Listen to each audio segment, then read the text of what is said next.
What's up, y'all? Glad to have you on this latest edition of Teaching Tuesday. This time we're going to be talking about how to make things simple. Okay, so we hear a lot about these major leaguers. You know, when they go and they do these interviews like MLB Network or whatever, they do an interview with them. They'll really they'll kind of like talk about, hey, this is my cue, or this is what I'm trying to do. Whatever it is, and it sounds very, very simple, right? And so like it's almost frustrating. Right, it's almost really frustrating because it's like, how can it be that simple when you're facing that good of pitching and you're doing what you're doing to baseballs, right? So I think there's kind of a basic, very just a basic formula that goes out there, right? So like everybody kind of understands the different parts of hitting, right? Like as far as like working, like you've got tee work, you've got side toss, front toss. You've got live arm, you got machine arm, you got live ABs, right, against like pitchers throwing hard, and then you got games, right? So like I believe that every single one of those pieces has a role, right? But I think a lot of times it's very easy to get stuck on the tee and to get stuck doing flips. I think tee is easier because mechanics are easier to master and you can control that more than you can if you're facing a live arm, right? And then I think with flips, it's easier to just like hit the ball hard and feel good about yourself and talk about cage bombs and do bat flips, right? So like, I think like at each stage, right? So we'll take 5 stages, right? So we got tee, front toss, live arm, okay, like live ABs against another person, and then in game, okay? So at every point has a purpose, and every point has a complexity of a mindset. So here's what I mean. So when you're on the tee, some people use the tee to warm up, but a lot of people use that to work on things, right? So if you're working on things, that's the place to kind of slice it up. That's the place to kind of dice it up. That's the place to, do different kind of feels to find, okay, this is what I'm feeling. This is what I'm doing. This is what the tee is the place for that a lot of times, right? Now, it doesn't mean that you're not working on that as you go back, but like, the tee is the place where it can just be really simple. The ball's not moving, right? There's not a whole lot of other things, and you can feel stuff, right? And so like that's kind of what universally what a lot of people use the tee for. Then as you move to front toss, right? Like you're kind of starting to assimilate it together. You move to live arm, right? You're starting to work on your timing of, okay, I'm assimilating this new stuff. Then you get to live ABs, right? And then you're trying to battle in the game. You're going with what you've always done, right?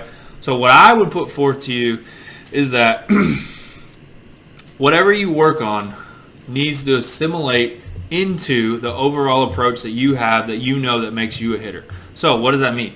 So every time, so let's say you find something on the tee. Hey, I'm working on something. I feel good. I'm gonna keep this. So every time you move back, right? So move back towards the actual pitcher's mound.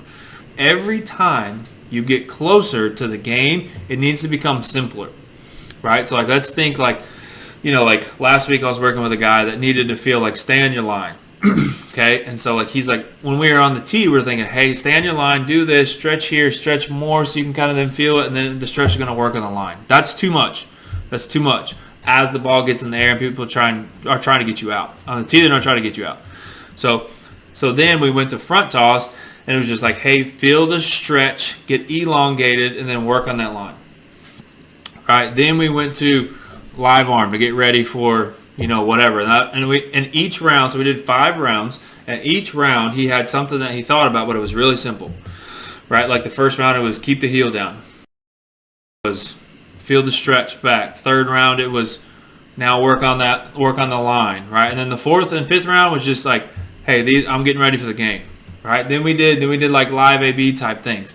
And every time you get farther back, it has to get simpler, right? So before it was this big long 2 sentence, then it was 1 sentence, then it was 8 words, right? Then it was whatever, and what he ended on was stretch, stay, line. Okay? But then even once he got to the game, he wasn't thinking, like when he was in the box, he wasn't thinking stay, stretch, line. Okay? All he was thinking was see early, clean barrel. See early, clean barrel, right? So we've got to understand that like we don't have a bunch of time to be thinking about these complex thoughts, okay? Where you make the changes and where you make the improvements are when you work on stuff. The game is where it's time to ball, right? That's why ball out, right? And that's why like as a part of your practice, like high adrenaline, high intensity competition, right? Assimilate that into when like your adrenaline and all these other things are going on. That's got to be a part of your training. It's got to be a part of your training, okay? And so like, but like as we move back, it's got to get simpler and simpler and simpler and simpler, because as you grow, as you get older and older, right? Like 90 miles an hour, 95 miles an hour, 100 miles an hour, you know, whatever, 92 miles an hour, you don't have time to have this complex thought. Yeah, I got time to see the ball clean and then think like I got to have a mindset that's like all encompassing, right?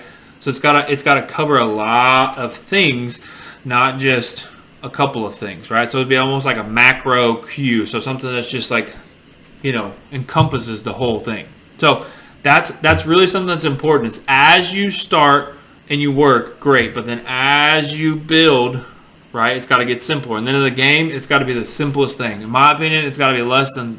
I like ours to be 3 words, right? Like maybe if it can be 1 word, great. So then it's just like I'm here and it's just real simple. See, react, go. And then I can trust my reactions because I have good macro cues and it's built up to where like I can just trust that, right? So that's something that's really, really important. And I think so now as like this next week as you hit, like build that in, right? Like at least get 3 parts. At least get T, front toss, and some kind of live arm. Right, and then every time simplify it. Don't be thinking about the same thing that you're thinking about the T. Think about it, make it simpler. Make it simpler so it's easy for you to grasp it and understand it and then produce it out. Okay, so if you want to see more results, produce a subscription down there so I can see you on the next videos.